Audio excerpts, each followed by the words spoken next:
ผู้ใดมีรถ10 ล้อบางคนเอาความรอข่อยไปทิพย์เนี่ยนะ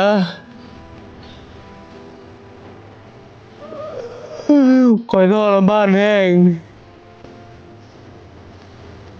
รอหลายก็เมื่อยรอหลายก็ลำบากใจมันบ่ได้ง่ายเด้อที่เป็นคนรอยเด้อแต่คุณว่ามันลำบากใจจำได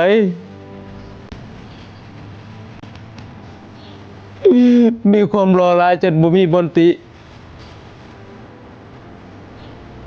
จนมันหล่นจนมันเหลือ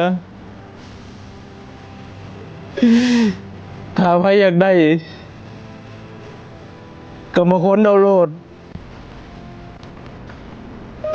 รู้สึกว่าตอนนี้เมื่อยแห้งหนักใจแห้ง